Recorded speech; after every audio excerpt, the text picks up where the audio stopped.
tubos. Entonces, ¿qué son las correcciones atmosféricas? Las imágenes de sensores remotos, como saben, son tomadas frecuentemente a gran distancia de la superficie terrestre. Como resultado, hay un camino atmosférico. Todo esto sería el camino atmosférico. ¿Ya? Básicamente. Hasta la superficie. Y dentro del camino atmosférico hay una dependencia de la longitud de onda y de las condiciones atmosféricas. ¿Eso qué quiere decir? Que va a haber una serie de, pueden ser aerosoles, pueden ser partículas, etcétera,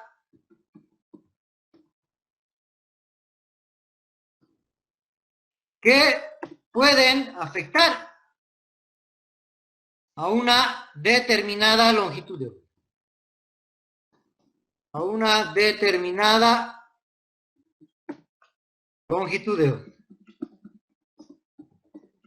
Eso quiere decir que pueden tener, no sé, el ozono, por ejemplo. ¿El ozono a qué tipo de longitud de onda afecta, muchachos?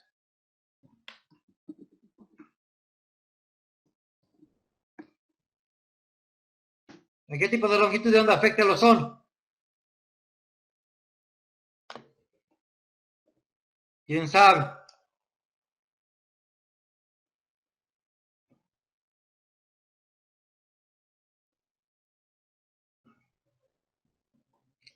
A la radiación ultravioleta.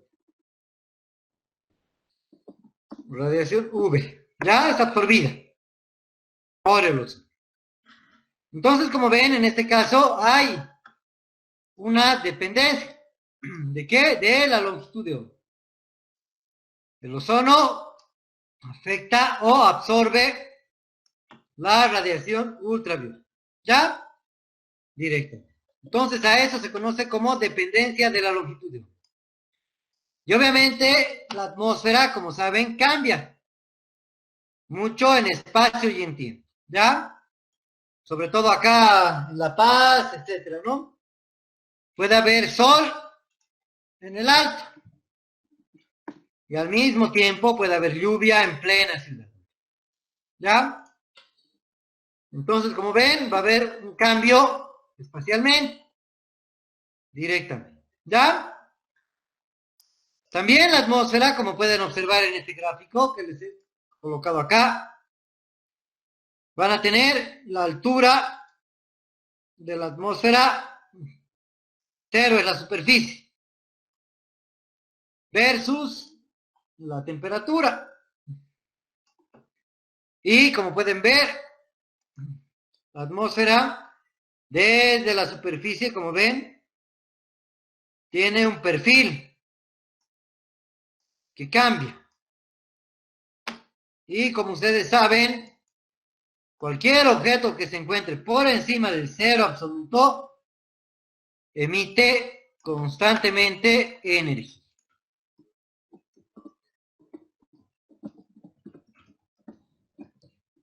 Constantemente energía. ¿Ya? Entonces, normalmente había una pregunta la clase pasada. Cuando ustedes descargan una imagen, como en este caso, de este satélite, están descargando imágenes TOA. Eso quiere decir que la reflectancia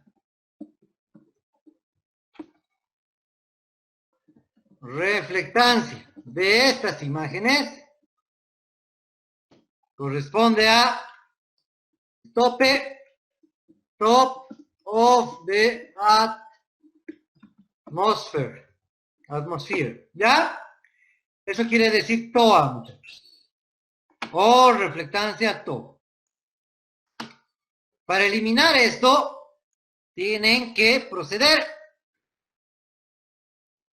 con las correcciones atmosférica. ¿Ya? Con las correcciones atmosféricas es como si ustedes eliminaran toda la atmósfera y el satélite midiera la reflectividad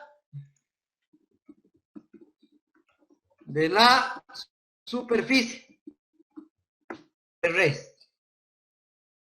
En realidad, esta es la que buscamos. Y obviamente, al tener en una imagen de satélite la reflectividad de la superficie terrestre, se puede comparar los valores del satélite con los valores de reflectividad de la superficie terrestre. Directa. Si están con imágenes en el tope de la atmósfera, no pueden hacer comparaciones con la reflectividad de la atmósfera. De la superficie. Pueden comparar imágenes entre sí.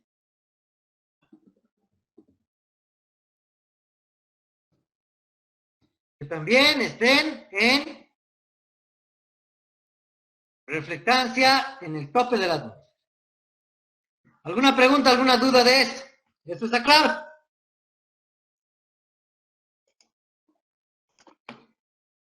Entonces, repitiendo, para eliminar este efecto,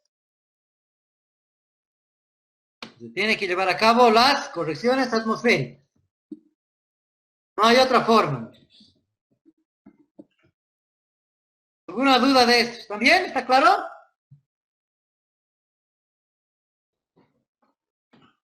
Súper. Entonces, como ven, la energía normalmente atraviesa 2 veces la atmósfera. Vamos a decir que aquí está el Sol y esta sería la energía incidente. Como ven, ha atravesado una vez toda la atmósfera. Y va a haber un porcentaje de energía reflejada. El satélite va a medir esta energía reflejada en el tope de la atmósfera. ¿Ya? Básicamente. Y obviamente vamos a tener un flujo que es el flujo ascendente y descendente. En este ejemplo, acá vamos a tener la radiación de onda corta incidente, ¿ya? Que es la que llega del Sol. Va a chocar con la superficie y vamos a tener este pequeño vector, más pequeño como ven, que correspondería a la energía reflejada. Esta energía incidente que viene del Sol, se encuentra en su camino una nube, también va a haber una interacción, que va a ser este pequeño vector, ¿ya? Podemos decir que el satélite va a estar acá. Entonces, en este caso, como ven, el satélite va a medir, o va a tomar la imagen con la influencia de esta reflexión en la nube y con la influencia de la reflexión en la superficie terrestre. Ambas van a ser registradas por el satélite. ¿Ya? Aquí voy a colocar satélite. Otras palabras. Entonces, como ven, ahí vamos a tener la influencia de la atmósfera en la radiación o en la reflectividad de la superficie terrestre. Cuando hacemos una corrección atmosférica, esta influencia se supone que se le elimina o se la minimiza en base a modelos, a un modelo determinado. También, si tenemos una nube, como en este caso, la nube va a estar a una determinada temperatura. Determinada temperatura. Eso hace que la nube genere energía. Y la energía que va a generar, obviamente, va a ser esta energía, que va a bajar a la Tierra, ¿ya? Esta energía va a ser en longitud de onda larga, en infrarrojo de onda larga. Y como saben, no solamente producto de una nube, Como saben, hoy en día se está formando, se está acumulando el dióxido de carbono. El dióxido de carbono justamente evita que esta energía de onda larga pueda atravesar la superficie terrestre y salir al espacio, lo que ocasiona que se caliente nuestro planeta con el famoso cambio climático. Y como pueden ver, vamos a tener también un vector que va a ir hacia el satélite. O sea, ya habría una influencia en longitud de onda larga. La reflexión de parte de las nubes de la energía incidente. Y la reflectividad, que esta es la que nos interesa, que es la reflexión de la superficie terrestre. Superficie terrestre. Y obviamente, como pueden ver acá, si tenemos acá, vamos a decir, este tipo de nubes son nubes de tipo cirrus, ¿ya? Y como les decía en la clase pasada, están muy altas en la columna atmosférica. Y como ven, la influencia no va a ser tan grande que si tuviéramos una nube de tipo cumulonimbus, o cúmulo, muchachos. Como en el caso de ahora, ¿ya? Vamos a decir, es una nube de tipo cúmulo. En este caso, como ven, la nube es gruesa, muchachos. La energía incidente que llega prácticamente no puede pasar hacia la superficie terrestre. Es por eso que el vector aquí es muy grande y aquí es muy delgadito. Esta energía incidente lo que ocasiona es que esta nube se caliente y aumente su temperatura. Al calentarse y al aumentar su temperatura, va a tener o va a botar justamente tanto a la superficie como a la atmósfera, nuevamente, energía de onda larga. Pero como ven, de manera mucho más importante. ¿Ya? Directo. La energía que se produzca y que emite el suelo, como ven, se va a reflejar en la nube, va a volver a la Tierra. Directamente. Entonces, como ven, la atmósfera va a tener varias implicaciones en el tema, sobre todo de imágenes ópticas. Como les decía siempre, lo ideal, muchachos, es trabajar en imágenes que no tengan o tengan prácticamente nula nubosidad. ¿Por qué? Porque es un fenómeno, es una característica que cambia mucho durante un día. Aquí en Cotacota puede estar nublado a las 8 de la mañana, despejado a las 12, otra vez nublado a las 3 de la tarde. Y también cambia mucho espacialmente. Como les decía, puede estar lloviendo en el Alto, haciendo sol en La Paz, granizando en Miraflores. ¿Ya? Directo. Entonces, cuando la nubosidad es extrema en una imagen, la imagen ya no sirve prácticamente. Salvo que estén estudiando nubes, que estén estudiando otra cosa, que no les interese la reflectividad de la superficie. Entonces, como ven, vamos a tener varios tipos, muchachos, de reflectividad que afectan justamente el color de los píxeles, va a afectar el nivel digital de los píxeles de la imagen que nosotros descarguemos o con la cual estemos trabajando. Entonces, las correcciones atmosféricas, ¿cómo se las llevan acá? Vamos a tener la radiancia del sensor. Ya estamos hablando primero de radiancia. Vamos a tener la radiancia que sale de la superficie terrestre. Que en otras palabras va a ser este vector, la que sale. Vamos a tener la transmisividad de la atmósfera en su flujo ascendente. O sea, en este flujo. ¿Cuánto de energía puede atravesar la atmósfera? Les pongo un ejemplo con la transmisividad. Todos yo creo que han pasado San Juan en junio, ¿no ven? El 21, 23 de junio, creo. Hace algunos años la gente festejaba mucho más que hoy en día. Y normalmente el día después de San Juan era un día donde la atmósfera estaba cargada con gran cantidad de partículas, de aerosoles, que se formaban producto de la quema. Podían quemar llantas, quemar madera, papel, etc. Pero uno salía a la calle y normalmente la transmisividad o la atmósfera, en primer lugar, era opaca, muchachos. Uno veía al sol y la atmósfera era opaca, muchachos. Eso quiere decir que no permitía que ingrese o que salga mucha energía, muchachos. Y cuando uno respiraba, empezaba a toser o tenía problemas en la garganta, muchachos. Y eso se debía justamente también al tema de que había una cantidad excesiva de aerosoles, producto de la quema en la atmósfera.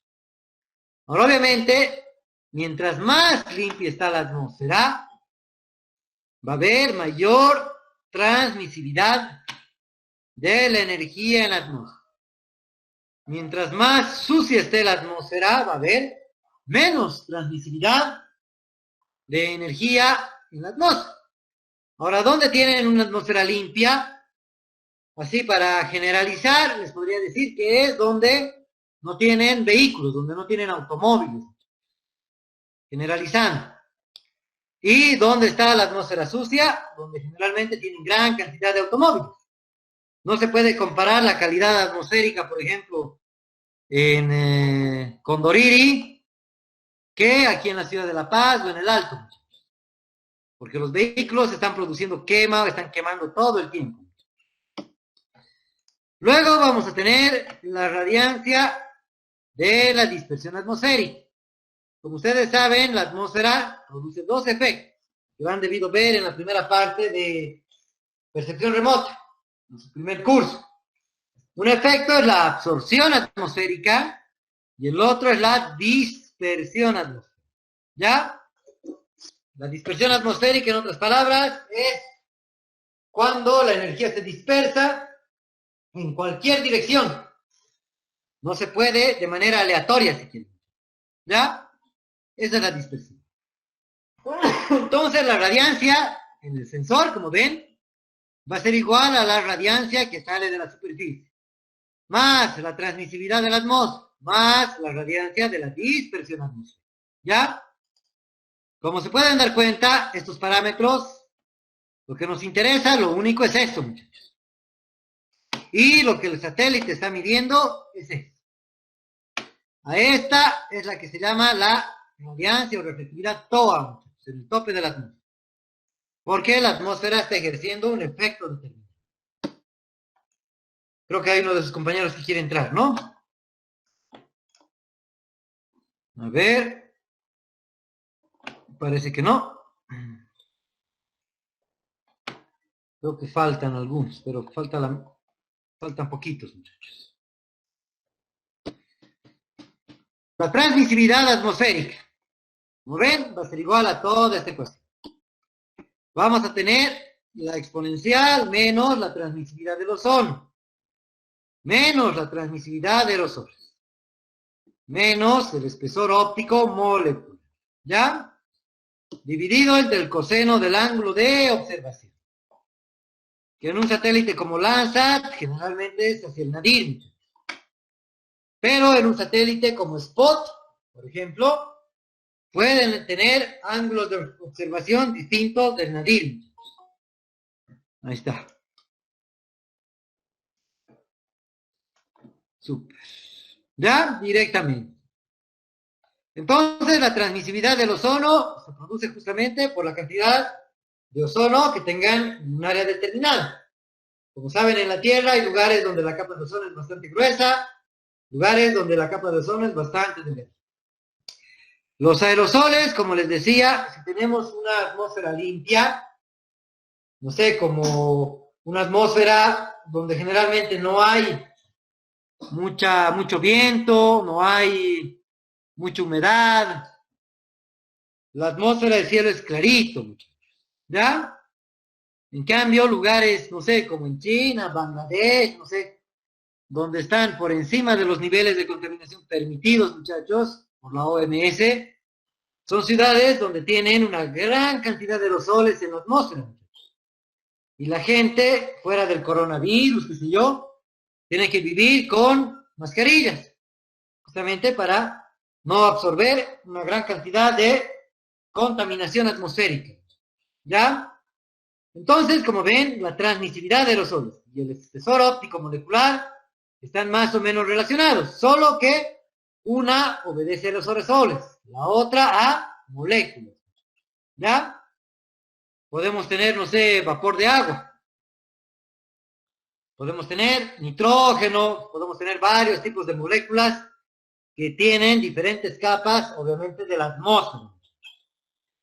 Si ha llovido en la mañana y el satélite está pasando después de la lluvia, muchachos, y está adquiriendo la imagen, va a adquirir una imagen que va a tener justamente moléculas grandes, muchachos, por la evaporación de la precipitación previa a la adquisición de la imagen, no otras cosas. Eso va a influir directamente, como ven, en la transmisibilidad de la atmósfera. Estos parámetros, muchachos, como les decía alguna vez, si tienen una imagen de satélite, para validar totalmente la imagen, tendrían que hacer un muestreo en distintas partes de la imagen. Ahora, obviamente, como se han dado cuenta, son parámetros que no son fáciles de obtener, muchachos. Si hacen uno o dos, escucha, sería una maravilla, muchachos, con respecto a las imágenes con las cuales están trabajando. Pero como les decía, es un problema sobre todo espacial el que tenemos, ¿no? Es imposible ir a cada píxel de la imagen y poder obtener todos estos parámetros para cada píxel. O sea, es imposible, básico. El ángulo de observación, como les decía, es el ángulo con el cual el satélite va a adquirir imagen. Hay satélites como Spot que no van a adquirir únicamente en el nadir, pueden mover su cámara a un ángulo determinado, derecha, izquierda, etc. Luego tenemos la irradiancia. La irradiancia normalmente es la energía que llega al suelo, que no es la que medimos en el techo de la atmósfera. ¿Ya? La irradiancia que llega al suelo va a ser igual a la irradiancia en el techo de la atmósfera más o por el coseno del ángulo cenital incidente. El ángulo cenital, como les decía, es el ángulo con el que llegan los rayos desde el sol. Esto depende de la hora, el día de la toma y de la estación del año en el cual se ha adquirido la imagen. Como han visto en la parte práctica, se lo puede calcular directamente si se tienen la fecha, si se tiene la latitud y la longitud y la hora de la toma, básicamente. Luego vamos a tener la transmisibilidad del haz incidente, el haz de entrada en otras palabras, y la irradiancia difusa, que está también relacionada con los aerosoles que se tienen en suspensión en la atmósfera. Entonces, la transmisibilidad del haz incidente, este factor, viene también definido de manera similar a la transmisibilidad del haz ascendente. ¿Ya? Directamente. Entonces vamos a tener otra vez la transmisibilidad del ozono, de los aerosoles, y vamos a tener el espesor óptico molecular. ¿Ya? Directamente.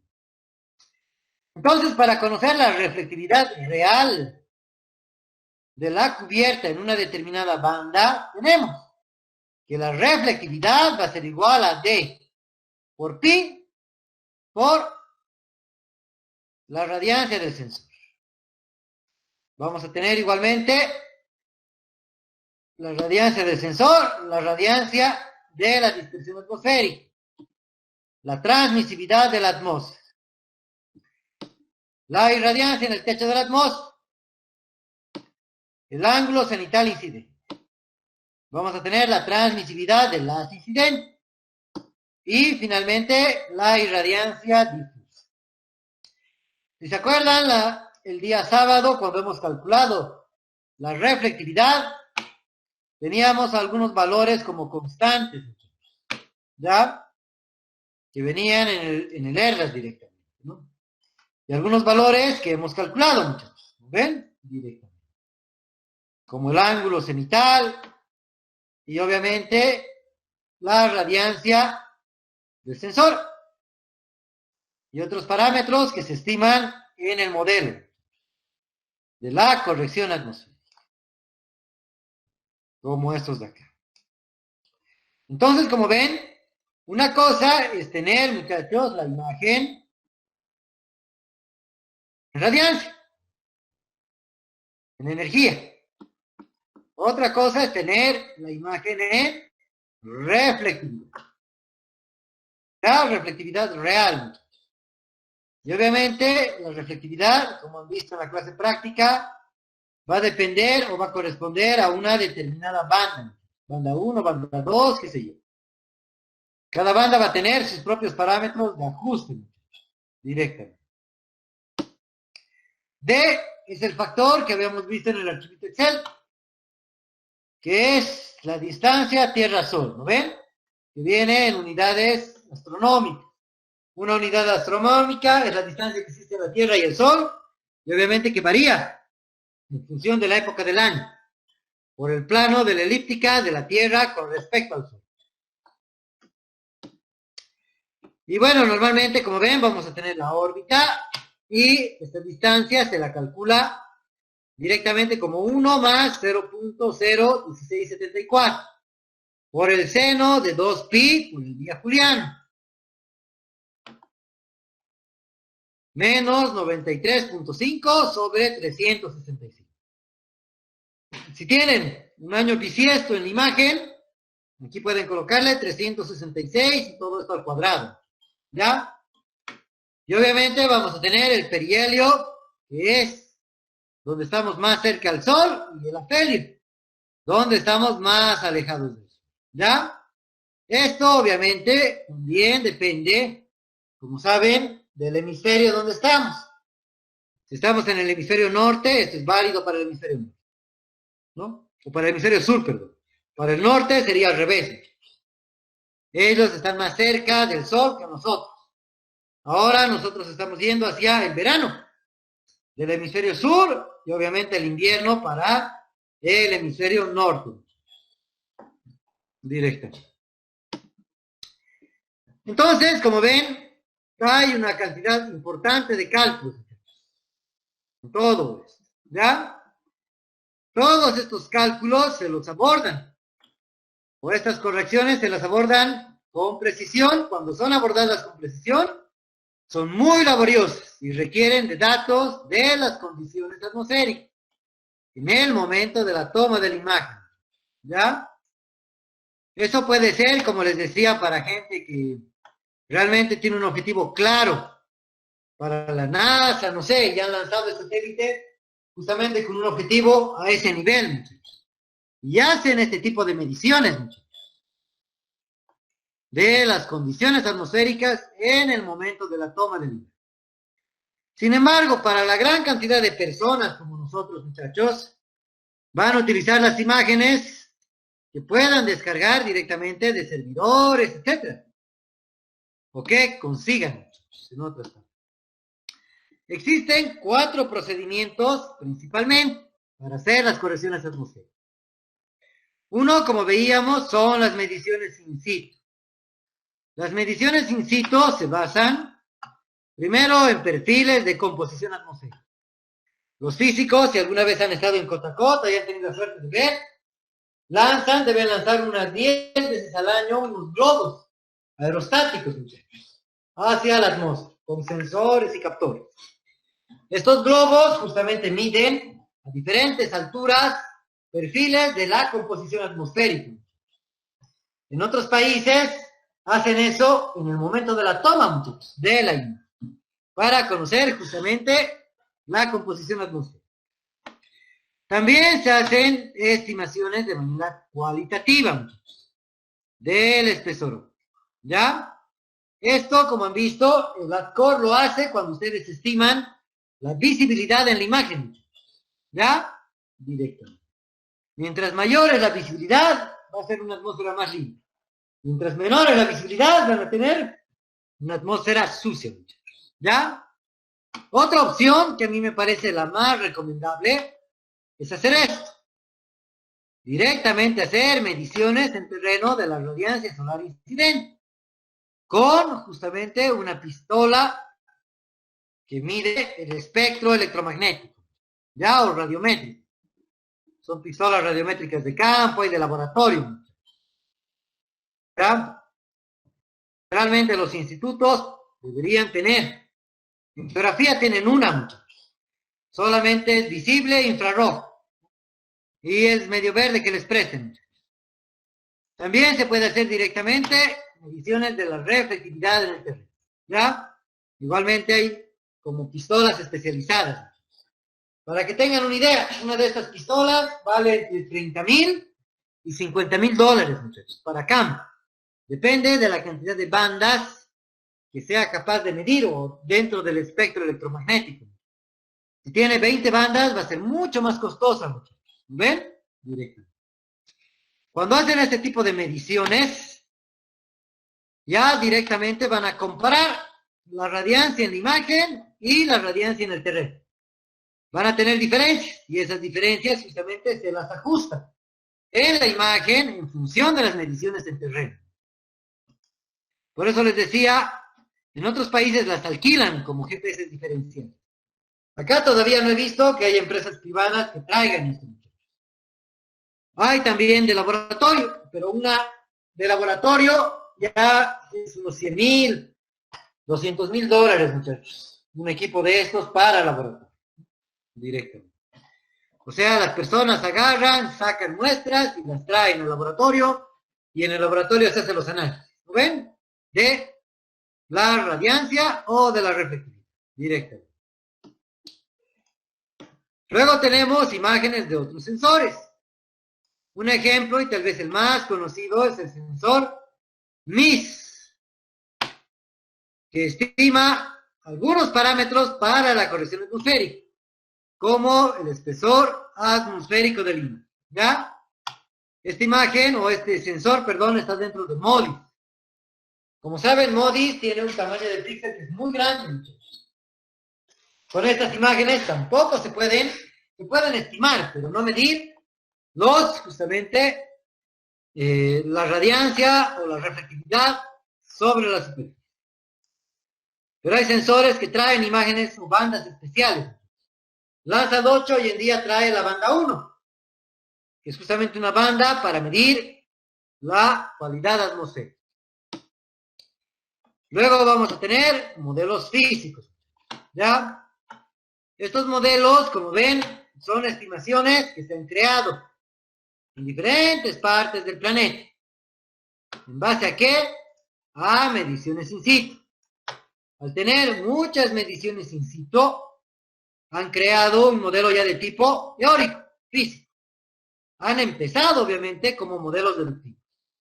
Pero al tener un modelo físico ya teórico, han podido justamente crear modelos de atmósferas estándar. ¿Ya? Dentro de este grupo están los modelos que funcionan en nuestros programas. El Flash, el AdCore, etc. Pero como les decía, son una caja negra. Uno los puede operar, los puede aplicar y va a obtener un resultado. Pero hay que tener, como les digo, un mínimo de mediciones para realmente comparar si este modelo funciona o no funciona.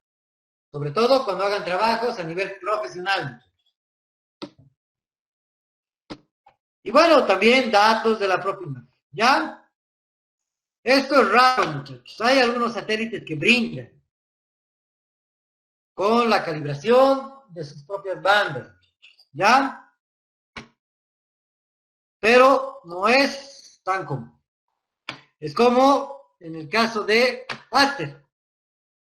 ¿Han visto? Cuando hemos descargado el formato de Aster, el archivo estaba en HDR. Y uno tenía la opción de tener la imagen ya directamente calculada en reflectividades. En este caso, el formato HDR les brinda esta posibilidad para hacer justamente la corrección directa. Súper, vamos a ver entonces el tercer grupo, que son los modelos físicos. ¿Ya? Nosotros obviamente no tenemos esta capacidad. Si alguna vez ustedes adquieren instrumentos, etcétera, imágenes de otros sensores para corregir atmosféricamente una imagen, una maravilla. En nuestro caso, vamos a ir por el tema de los modelos de transferencia radiativa.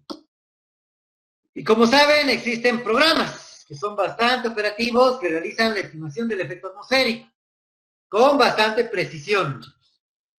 Siempre que se estimen correctamente las condiciones atmosféricas de la imagen. Esto quiere decir que tienen que tener, muchachos,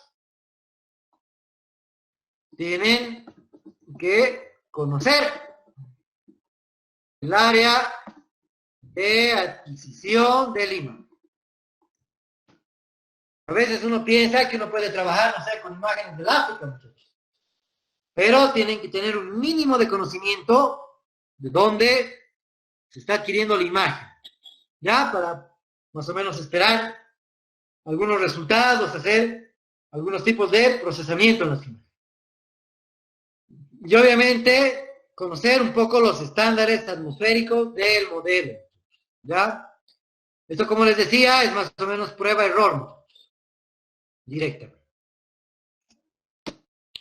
Vamos a tener este modelo, el 6S, que es un modelo francés de la Universidad de Lille, de Francia, que hace correcciones atmosféricas. Que es gratuito, muchachos. Ya, o era gratuito hace 10 años en Lille. El modelo MODTRAN ya es un modelo americano, de la Fuerza Aérea Americana, que dicen que es excelente, muchachos. Y obviamente no lo comparten. Normalmente, este tipo de modelos de las fuerzas aéreas, muchachos, hacen los perfiles atmosféricos, o sea, las mediciones, durante el vuelo de aviones, muchachos. O sea, cuando un avión caza sale a dar una vuelta, qué sé yo, tiene sensores que están midiendo justamente perfiles atmosféricos en diferentes lugares. Este modelo, como ven, es un modelo excelente que pocos tienen acceso. El AdCore que veían es un modelo alemán, ¿ya? Que viene incluido, que se puede instalar en el ERDAS, en PCI geomático. El modelo Flash es un americano que viene en el ENDE, ¿ya? Y normalmente los datos que necesitan para correr estos modelos son la estimación del espesor atmosférico. Como han visto en el AdCore, era un clic con la imagen. El rango de visibilidad en la imagen. La altura promedio de la zona. Esto normalmente el modelo lo conoce con el DEM para cada píxel. El contenido de vapor de agua. Al colocar desierto, zona tropical, etcétera, ustedes ya le están informando indirectamente de la condición de humedad de la zona al modelo. La cantidad de aerosoles igualmente. ¿Ya? Si ustedes colocan el desierto, van a tener un tipo de aerosoles. Si colocan urbano, van a tener otro tipo de aerosoles. Si colocan bosque, van a tener otro tipo de aerosoles para la imagen. Y finalmente se necesita conocer el ángulo cenital solar. Y como han visto, se lo calcula directamente en la propia imagen. Con algunos datos igualmente dentro de las calculadoras de estos modelos. El ejemplo que teníamos, como ven, el ejemplo del AdCore, ¿ya? La imagen sin corrección, la imagen corregida, ¿ya? Como les decía, hay que tener experiencia para hacer buenas correcciones atmosféricas. Pero una imagen, como ven, con una cantidad muy grande de nubes, nos va a dar igualmente un resultado que no va a ser muy satisfactorio, ¿ya? Les he colocado la práctica ya en el Moodle para que hagan con imágenes limpias. Van a ver la diferencia. Los colores de la imagen, una vez que se ha llevado a cabo la corrección atmosférica, son mucho más vivos. ¿Ya? Ahora, como les decía, en una corrección atmosférica hay que tener cuidado. Como acá. Tienen bruma, muchachos. Y acá es como si tuvieran píxeles medio blancos, o una nube, y aparezcan los píxeles como glaciares. Tienen que darse cuenta qué es lo que están observando en la imagen, ¿ya? No es solamente hacerle clic, clic, clic, clic, sin poner atención y, sobre todo, tener criterio, ¿ya? En el trabajo que vayan a realizar. Hay también otro método, que es el método de Chávez. Este señor era un profesor en Cuba, muchachos. Y ha publicado en una revista científica su método. Y después de publicar su artículo, le han ofrecido trabajo en una universidad americana. Y creo que hoy en día sigue estando de profesor en una universidad americana. ¿Ya? El punto de partida del método de Chávez, que van a ver es bastante sencillo, consiste en asumir que las áreas cubiertas con materiales de fuerte absortividad que corresponden al agua y a zonas de sombra deberían tener o presentar una radiancia espectral muy próxima a cero. ¿Por qué? Porque absorben mucha cantidad de energía. Absorben mucha energía, ¿no? Directamente. Mucha energía. Eso ocasiona que nosotros podamos decir, el lago Titicaca es agua profunda. Cuando hemos visto en las imágenes, el nivel digital era cercano, si se acuerdan, diría entre 40 y 50. Si le hicieran a la imagen una corrección atmosférica, seguramente este valor bajaría. Este valor era un poco alto, ¿por qué? Porque estábamos viendo la radiancia en el tope de la atmósfera, con contenidos de humedad, etcétera, etcétera. Entonces, en este método de Chávez se hace una hipótesis. La hipótesis correspondería a decir que en el lago Titicaca el nivel digital debería ser entre 5 y 10. Cuando uno ve esta diferencia, uno puede darse cuenta de que va a haber un D, o sea, un shift en los datos. Un shift, no sé, de 30 a 35. Y uno podría bajar esa diferencia, o shift, a los valores de toda la vida. Simplemente haciendo esta, como se diría, esta hipótesis, muchachos. ¿Ya? Este método funciona, pero tienen que tener áreas, en otras palabras, donde tengan zonas de fuerte absortividad. O sea, áreas donde haya agua profunda o zonas de sombra, muchachos, en la isla. Y eso obviamente a veces no es posible, ¿no? Ese es el déficit, si quieren, de este método. Y como ven, es una sencilla aproximación a la corrección atmosférica, la cual consiste en asumir que la radiancia atmosférica corresponde al mínimo valor del histograma. Nada más, ¿no? En base a zonas de fuerte absortividad. Los requerimientos, como les decía, zonas de sombra o zonas de agua profunda. Las ventajas es sencillo y es válido para estimar espesor atmosférico de aerosoles. Las desventajas, como ven, se pueden tener errores que pueden alcanzar el orden del 15%, ¿ya? Que dependiendo del estudio podrían o no tolerarlo. Y tampoco se consideran las transmisibilidades del flujo incidente y del flujo reflejado, muchachos. Directamente. Un ejemplo. Vamos a tener estos tres objetos que han sido obtenidos mediante una imagen que ha sido corregida con el método de Chávez. Y la reflectividad de los mismos objetos, pero que están en bibliotecas de referencia. Aquí tienen el ejemplo para las bandas multiespectrales de Landsat 7.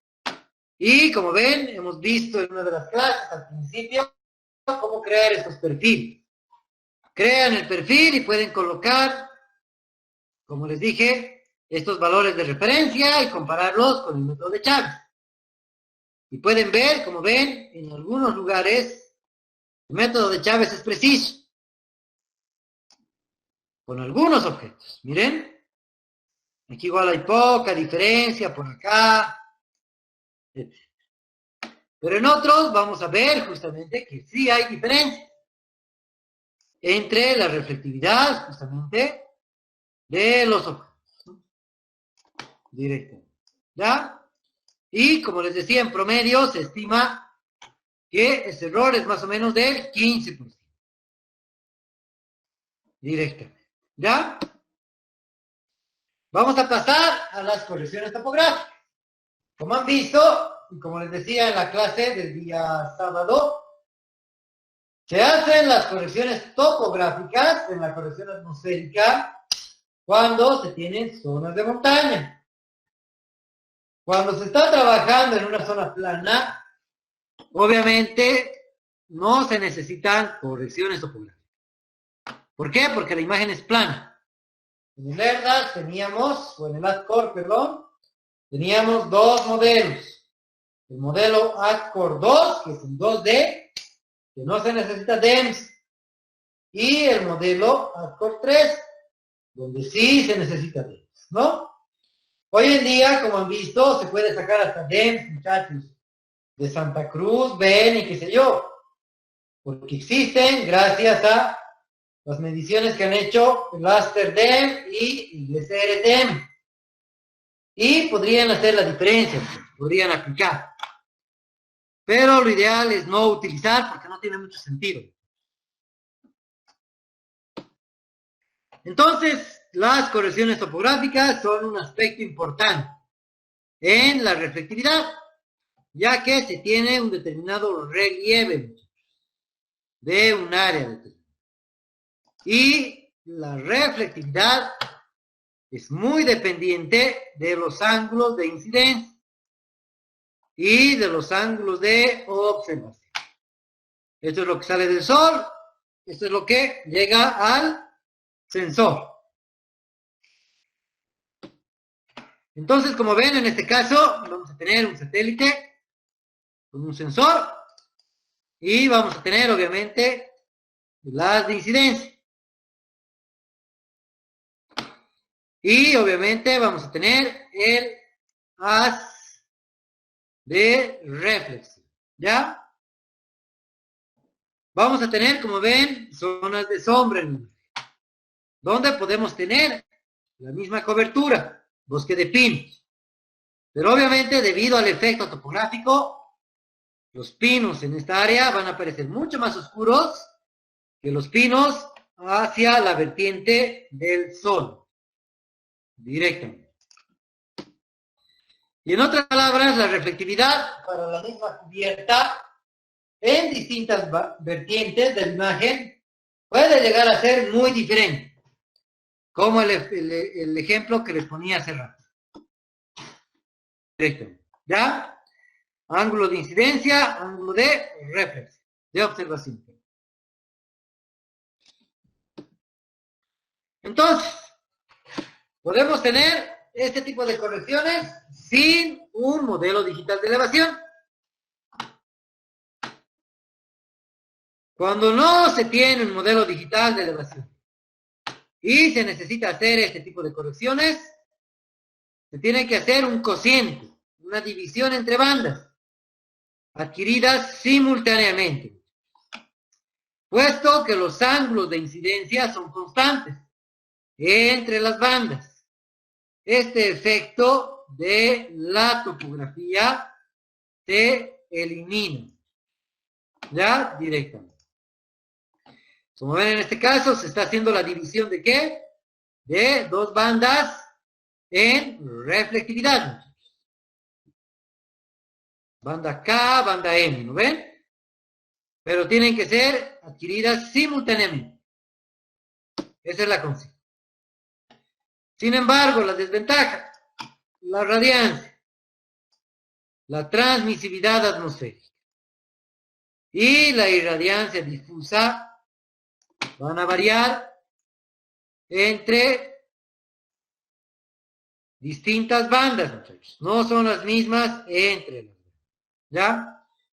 Eso es lo que veíamos hace rato y correspondía a qué? A justamente dependencia de la longitud de onda. ¿Ya? Así que en otras palabras, esto es como un artilugio, muchachos. Pueden aplicarlo, pero tienen que mencionar directamente. Con un DEM, como ven, una de las características y el principal problema es este, que el DEM tiene que tener una resolución espacial parecido al tamaño del píxel de la imagen. Este problema es muy grande. Y es esa la razón de por qué han creado el DEM o los DEM Aster, el GDEM Aster y el DEM SRTM. Ambos, como saben, tienen un tamaño de píxel de 30 metros. Uno es radar, el otro es óptico. Pero con este tamaño de píxel de estos DEMs, se puede hoy en día corregir las imágenes Landsat. Desde Landsat 5, la 7, Landsat 7, Landsat 8, seguramente Landsat 9. ¿Por qué? Porque hay DEMs a la misma resolución espacial. Si ustedes tuvieran una imagen maravillosa, World View, tienen la 3, tamaño de píxel, a 0.35 metros, 35 centímetros. Forzosamente, para poder trabajar con esta imagen, tendrían que generar un DEM a también 0.35 metros, a una resolución equivalente a su tamaño de píxeles, directamente.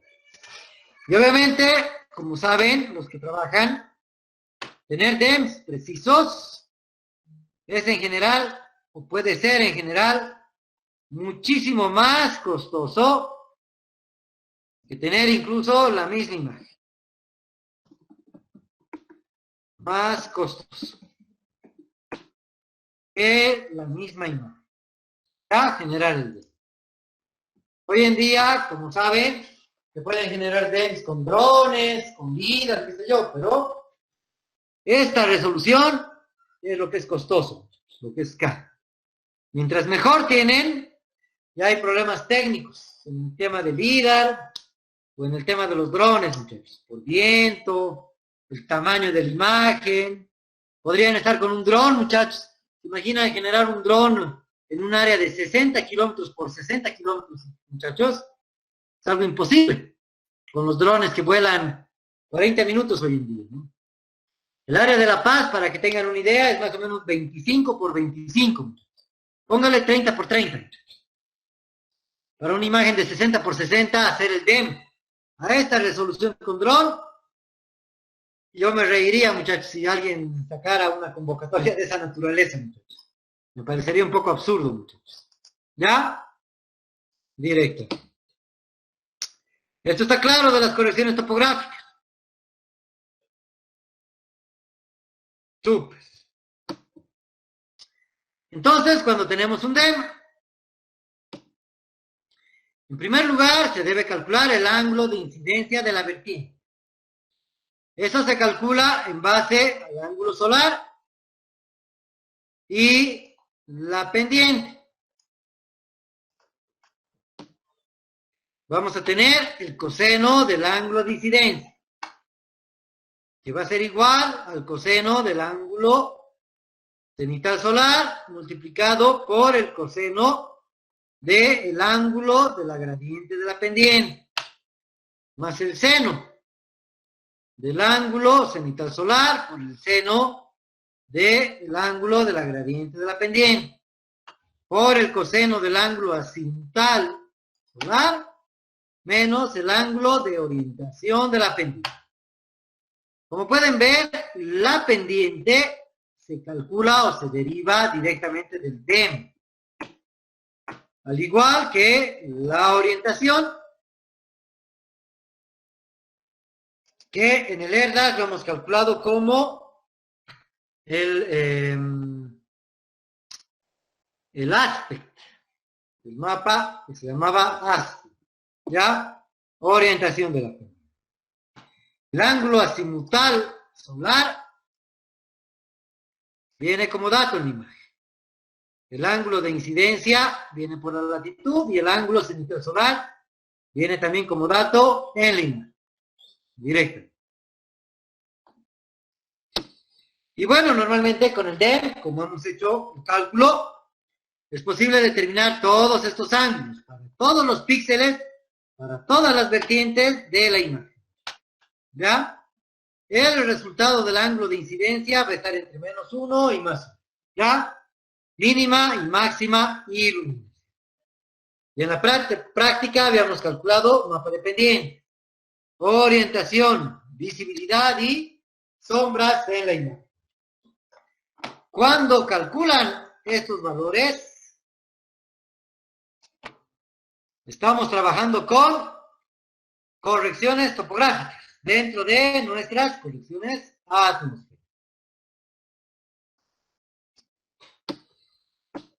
A partir del cálculo del ángulo de incidencia, existen distintos métodos para compensar la diferencia de la radiación entre las vertientes. O sea, cuando tienen una vertiente hacia el sol y una hacia la sombra. ¿Cómo se corrige eso?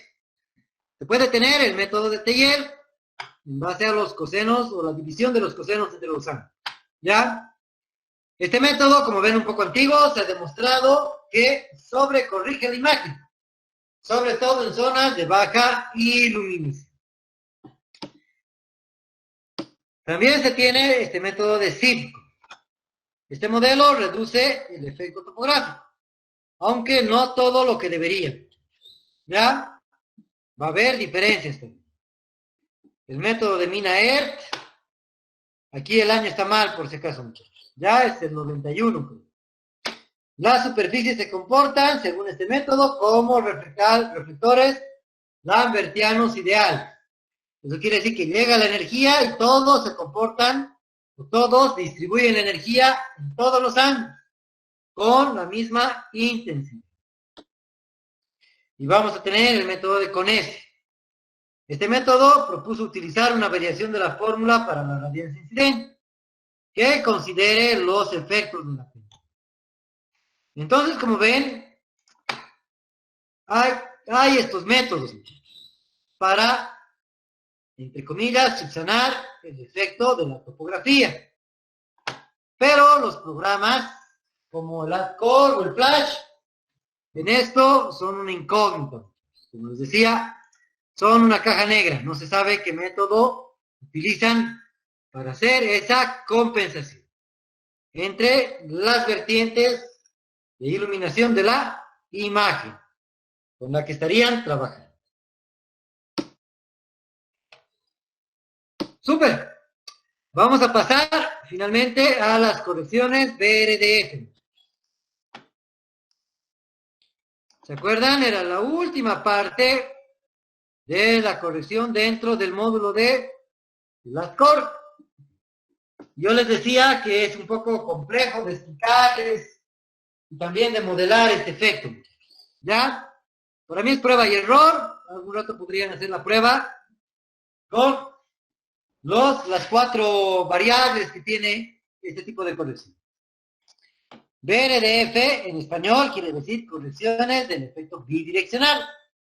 En inglés, Bidirectional Reflectance Difference Factor. Directamente. ¿Ya? Esta última corrección hace referencia al efecto que los ángulos de observación y de iluminación tienen sobre la reflectividad detectada por el sensor. Lo más frecuente es asumir que las cubiertas presentan un comportamiento lambertiano. La radiancia reflejada en todas las direcciones, ¿ya? Pero esta asunción no es real, no es muy cierto, ¿ya? Vamos a ver algunas imágenes y van a ver este efecto. Y lo difícil que es concebir y justamente tratar de corregir este efecto. Miren, acá tenemos 4 imágenes de pinos y creo que estas son albahacas, ¿ya? Plantaciones de albahaca y un bosque de pinos. Y en realidad, como ven, es exactamente la misma cubierta, muchachos. Solo que en este caso, miren, ¿se dan cuenta? Voy a dibujar aquí el ángulo de iluminación. Miren, está acá el ángulo de iluminación. En este otro caso, el ángulo de iluminación está acá. En este caso, el ángulo de iluminación, como ven, está acá. En este caso, el ángulo de iluminación igualmente está en sentido opuesto. Y el ángulo de observación. Aquí tendríamos el ángulo de observación, como ven, que sería el mismo aquí al ángulo de observación. Pero como ven, el efecto bidireccional, el resultado es completamente opuesto, muchachos. En una imagen, si tienen esta configuración geométrica, van a tener este resultado.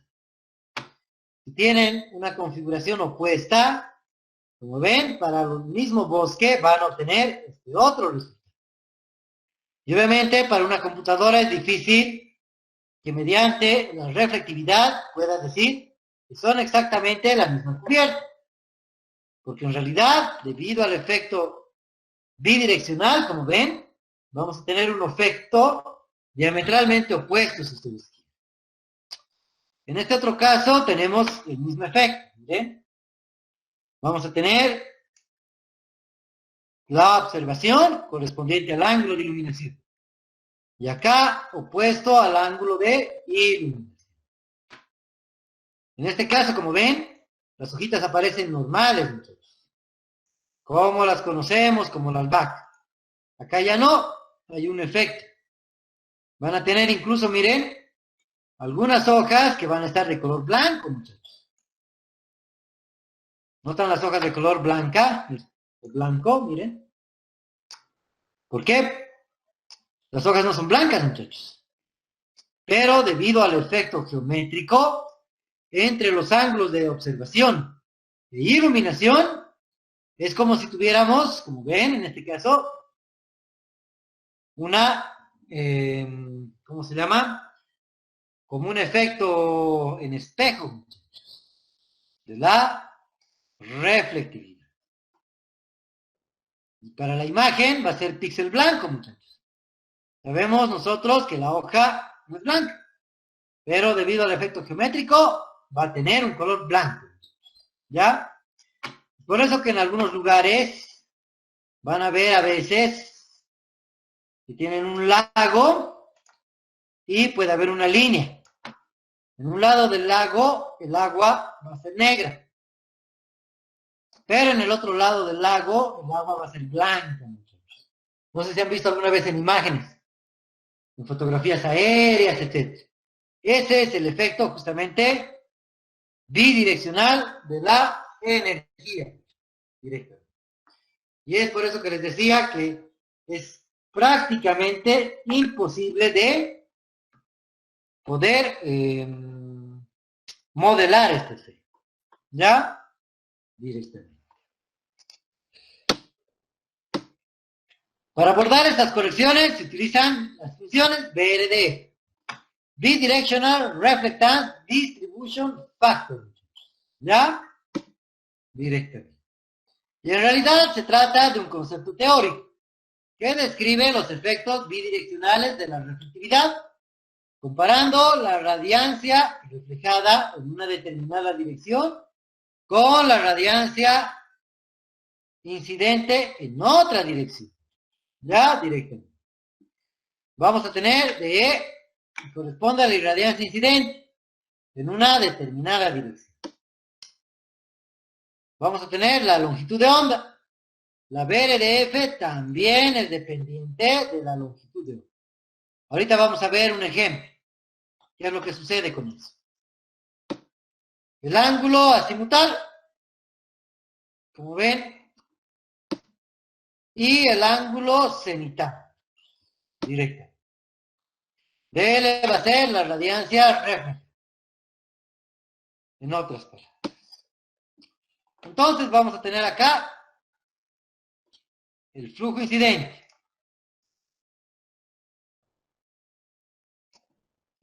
Vamos a tener el ángulo con respecto a la normal y el flujo reflejo. Vamos a tener con respecto al norte el ángulo azimutal, de donde viene la luz del sol. Y vamos a tener también el ángulo que es contrapuesto. ¿No ven? Directo. Entonces, como ven, estos cuatro ángulos, en realidad, de acuerdo a la normal, van a corresponder a poder llevar a cabo este tipo de corrección. Las BRD. Y bueno, en la práctica, como les decía, es difícil introducir este parámetro en los cálculos de reflectividad, ya que la BRDF depende del tipo de cubierta que estemos observando, ¿ya? Hay una dependencia, como ven, de la longitud. En otras palabras, miren, acá vamos a tener el ángulo de visión cenital, el factor de anisotropía, y vamos a tener hacia adelante o hacia atrás, si ustedes quieren, ¿ya? Todos son iguales, en la misma posición. Y como ven, a 480 nanómetros, vamos a tener un efecto sumamente fuerte de este efecto bidireccional hacia atrás en la imagen. A 550, como ven, el efecto disminuye, muchachos. A 750, prácticamente el efecto es nulo, directamente. ¿Ya? Entonces hay una dependencia en función de la longitud de onda de la misma imagen. ¿Ya? Directo. Super, muchachos, con esto entonces habríamos concluido nuestra teoría número 4, no, número 3, muchachos. Nos falta una teoría más para el día jueves, muchachos. ¿Preguntas, dudas? Comentarios, han estado callados el día, muchachos.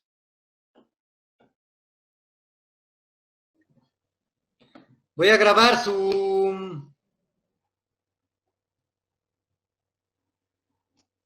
¿cómo se llama? El curso, ¿ya? Preguntas, dudas, muchachos. ¿Está todo bien? Álvaro, ¿El día sábado? Álvaro, esto quiere decir que la corrección atmosférica la debemos hacer como primer paso antes de cualquier análisis, especialmente... Sí. Si quieren comparar, como les decía, con la reflectividad a nivel del suelo, muchachos. Es un paso obligatorio, la corrección atmosférica. Ni por más que la imagen esté sin ninguna nube. Es que normalmente las nubes, como les decía, es algo visual, muchachos. Pero la cantidad de aerosoles, ustedes no pueden ver, muchachos. Los aerosoles son muy pequeñitos, muchachos.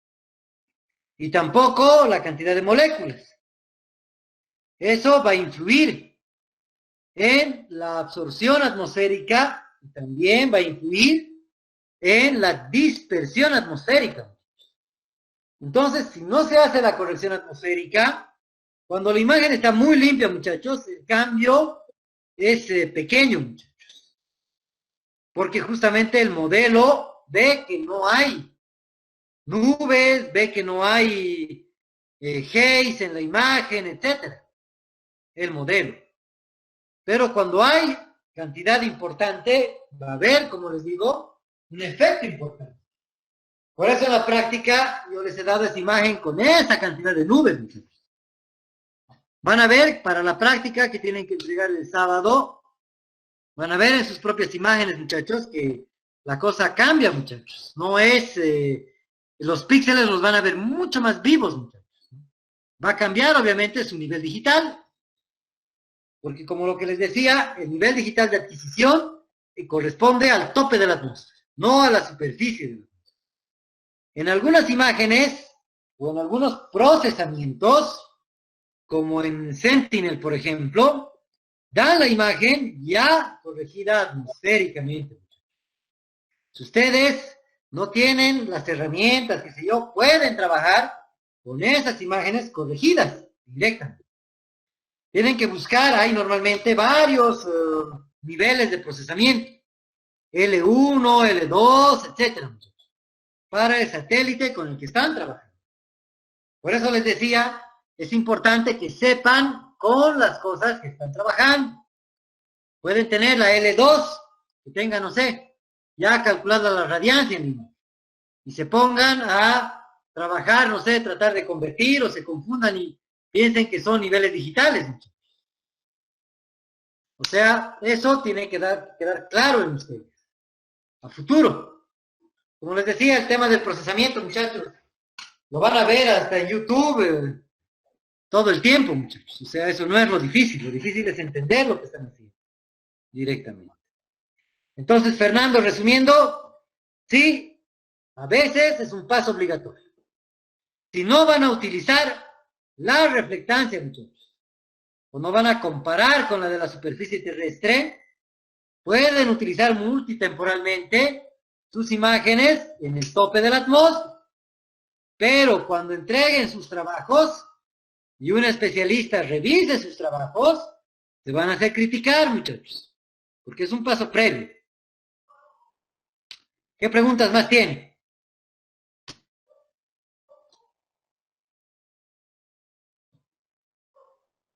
Como un ejemplo, Álvaro, por ejemplo, yo si estuviera trabajando con una imagen de WorldView de 0.35 metros de resolución, y Ya. si no hago la corrección atmosférica, Es como prácticamente que, no. es como que tu energía no es real, Fernando. O sea, la energía que ha medido el sensor en el satélite no es real. Te pongo un ejemplo, Fernando. Es como si tú usas lentes, Fernando, ¿o no? Sí, Ya. Si tienes una mala medida en tus lentes, ¿cómo ves la energía? ¿Cómo percibes la energía con tus ojos? borroso. Borroso.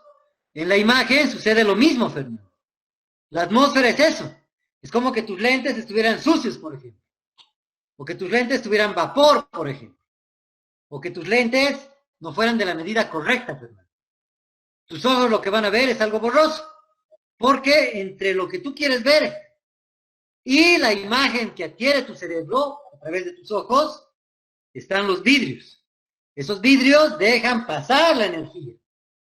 Y esa cantidad de energía, como ven, es dependiente de esos vidrios. Si tú lo colocas un filtro, por ejemplo, un filtro Ray-Ban a tus lentes, vas a ver de manera diferente. Si le colocas un filtro amarillo, por ejemplo, hay lentes, como saben, amarillos para manejar, que aclara un poco el camino, etcétera, descansa la vista.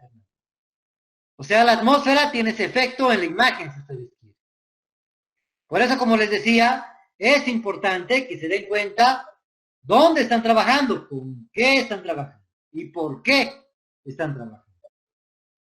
Ahora, obviamente, con una WorldView, el gran problema para corregir esas imágenes es el DEM, muchachos. Nadie tiene DEMs a la resolución de una QuickView. Yo no conozco un DEM a 1 metro para la ciudad de La Paz, Fernando. Tal vez los militares, el SNA lo tienen, pero ese DEM no va a ser gratuito, Fernando. Y necesitas un tamaño de píxel que sea similar al tamaño de píxel de tu imagen. para que la corrección que haga sea real. Porque como se han dado cuenta, el programa tiene que corregir o tiene que ver el píxel, la orientación, dónde está, hacia el norte, hacia el este. Porque cuando tú colocas el ángulo cenital y azimutal en la imagen, la computadora modela hacia dónde van los rayos solares, en otras palabras. ¿Me dejo entender? Sí, y entonces para cerciorarse si estamos haciendo una buena referencia de elevación, sería en este caso propio utilizar controles en el campo, en el piso. Sí, sí. Como les decía, DEMS a alta resolución son muy costosos y hoy en día no existen. Hay DEMS que pueden obtenerlos de satélites. Por ejemplo, para Spot, tú puedes comprar la imagen y puedes comprar el DEM. O Pleiades, por ejemplo. En Pleiades tú compras la imagen y la empresa también te puede brindar el DEM. Por eso les decía, las compañías hoy en día venden el conjunto de datos que necesitan. Si, por ejemplo, tú quieres directamente ya corregir atmosféricamente, Pleiades te va a vender la imagen ya corregida. Cosa de que tú hagas tus análisis. Obviamente te van a fajar un montón de plata, pero tu imagen ya la vas a tener lista para operar, en otras palabras. Es por eso que Pleiades tiene 2 satélites o 4 satélites. Generan DEMS ellos para sus propios productos. ¿Está bien? ¿Qué duditas más tienen, muchachos?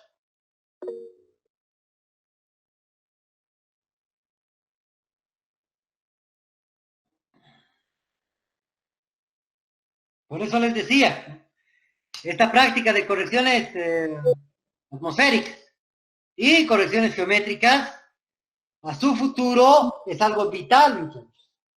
Es algo vital que sepan con lo que están trabajando, qué tienen, dónde están, qué datos están manejando. Porque si ahí tienen dudas y errores, es, ¿cómo se dice? Van a obtener resultados, como les decía, un poco, no sé si absurdos, pero un poco no esperados, en otras palabras. Pueden obtener resultados que sean opuestos a lo que les indican las publicaciones científicas, hermano. Y yo les decía siempre, y les repito una vez más, partan de publicaciones científicas, muchachos, que se han hecho en otros países. Traten de ver lo que se ha hecho, qué han obtenido, resultados. Van a empezar a procesar las imágenes correctamente y a encontrar resultados bellísimos acá. Porque aquí en Bolivia, como les digo, hay muy pocos estudios. Y una curiosidad, en los metadatos del Landsat 8, Sí, hay unas columnas que dice Ground Control Points, sí. 4 y modelo 333. ¿A qué se refiere? El Landsat qué clase de controles en el piso usan? O sea, son datos satelitales, muchachos. Son puntos de control medidos por satélite. Utilizan esos puntos, altura SRTM, etcétera, y utilizan puntos para corregir sus imágenes. Porque ellos cambian, o sea, no cambian el formato de la imagen. La órbita es similar a la de Landsat 7. Los puntos que utilizan van a ser casi los mismos. Para la práctica del día sábado van a ver una imagen Landsat, le vamos a borrar el sistema de coordenadas, todo. Y van a corregir un spot también. Van a ver que se puede generar mediante ecuaciones polinomiales. Ya directamente. Ahora normalmente, cuando pasa el tiempo, el satélite a veces modifica su órbita, un poco. Cuando sucede eso, hay que hacer el corregistro. El corregistro es como si varias imágenes multitemporales le hacen identificación de puntos homólogos entre todas las imágenes. Y cuando hacen el corregistro, todas las imágenes es como si las apilaran exactamente en la misma posición espacial. Por eso, como les decía, es ya un poquito cuando hacen o trabajan con imágenes y necesitan justamente el aspecto geométrico que sea muy preciso. A veces pueden ver desplazamientos, un poco de desfase entre imágenes del mismo satélite. Eso se ve a veces. Por eso existe el corregistro. Ahí garantizan la posición de los píxeles. Es lo que hemos hecho con las correcciones radiométricas. Con la imagen Landsat 7, la que tenía bandeado. Ese corregistro que hacían era justamente para empalmar una imagen sobre la otra. Pese a que eran las mismas imágenes, las mismas bandas. Y estábamos utilizando una imagen de otra época. Directamente. Por eso vamos a ver al final que no se sabe, o sea, hay especialistas que dicen que primero son las correcciones geométricas, luego las atmosféricas. Y hay otros que dicen primero las atmosféricas y luego las geométricas. Hay algunas diferencias. Ya se van a dar cuenta el jueves. Van a ver esa partecita, les voy a mostrar con las diapositivas y ahí van a entender lo que les estoy diciendo. Super, muchachos, más preguntitas. Dime, León. Una consulta, buenas noches. Adelante. Algunos productos tienen cierto nivel 0, nivel 1, 2, 3. Sí. Ya tienen algunas colecciones. ¿Hay alguna diferencia cuando se las hace con el software o no? Normalmente garantizan las empresas los niveles de las imágenes. Son garantizados, León. O sea, tienen rutinas en la cual aplican los procedimientos como un modelo, más o menos. Y yo las veces que he trabajado y he comparado, son comparables, León.